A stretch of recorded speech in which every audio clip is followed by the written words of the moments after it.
ఈ మధ్య కాలంలో పూర్తిగా ఫోన్ పే, గూగుల్ పే మాత్రమే చేస్తున్నారా? జేబులో కరెన్సీ పెట్టుకోవడమే మర్చిపోయారా? అయితే ఏప్రిల్ 1 నుండి కొంత కరెన్సీని కూడా జేబులో పెట్టుకోండి. ఎందుకంటే ఏప్రిల్ 1 నుండి యూపీఐ సేవలకు కొంత అంతరాయం కలగనుంది. National Payment Corporation of India కొత్త నియమాలను అమల్లోకి తెస్తుంది. మీరు నేనంతా కరెక్ట్గానే చేస్తున్నారు, నాకెందుకు బంద్ అవుతుంది అనుకోకండి.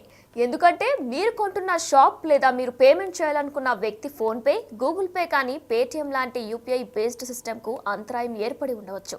అందుకే మీ సొమ్ము కొంత కరెన్సీ రూపంలో ఉంచుకుంటే ఏ చికాకులు ఎదురుకావు. అసలు ఏప్రిల్ 1 నుండి యూపీఐ పేమెంట్స్ ఎందుకు ఆగిపోతున్నాయి, ఎన్ని రోజులు ఇలా బ్రేక్ అవుతాయి, తిరిగి ఎప్పుడు స్టార్ట్ అవుతాయి మొదలైన విషయాలన్నీ తెలియాలంటే బిగ్ టీవీ అందిస్తున్న ఈ స్పెషల్ స్టోరీ చూడండి.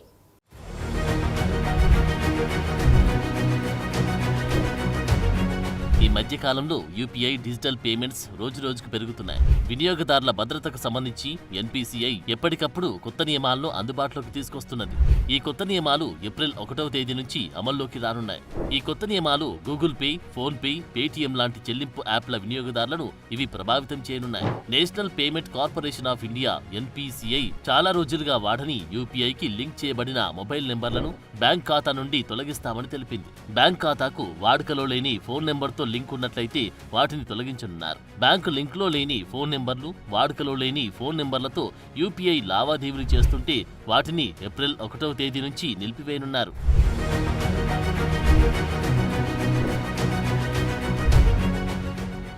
కొంతకాలంగా సైబర్ నేరాల సంఖ్య వేగంగా పెరుగుతున్నది. ఈ నేరాలను దృష్టిలో ఉంచుకొని ఎన్పీసీఐ ఈ కొత్త నియమ నిబంధనలు అమలు చేయాలని నిర్ణయించింది. నిలిచిపోయిన ఫోన్ నెంబర్ల ద్వారా యూపీఐ బ్యాంకింగ్ సేవలతో సాంకేతిక లోపాలకు కారణాలవుతున్నట్లు ఎన్పీసీఐ గుర్తించింది. నిలిచిపోయిన ఫోన్ నెంబర్ల ద్వారా మోసాలు జరిగే ప్రమాదముంది. కొంతమంది కొత్త మొబైల్ నెంబర్ వాడుతున్నప్పటికీ బ్యాంక్ ఖాతాకు పాత నెంబర్తోనే లింక్ చేయబడి ఉంది. ఈ రకమైన వినియోగదారులపై ఈ నిర్ణయం ప్రభావం చూపబోతుంది. దాంతోపాటు యాక్టివ్గా లేని మొబైల్ నెంబర్లతో యూపీఐ వినియోగిస్తున్న వినియోగదారులు కూడా సమస్య ఎదుర్కొంటారు. అయితే మీ బ్యాంక్ ఖాతా నెంబర్ ఇకపై యాక్టివ్గా లేని నెంబర్కు లింక్ చేయబడి ఉంటే మీ నెంబర్ను బ్యాంక్ ఖాతాలు అప్డేట్ చేయించుకోండి. లేదంటే ఏప్రిల్ 1వ తేదీ నుంచి మీ యూపీఐ సేవలు నిలిచిపోతాయి.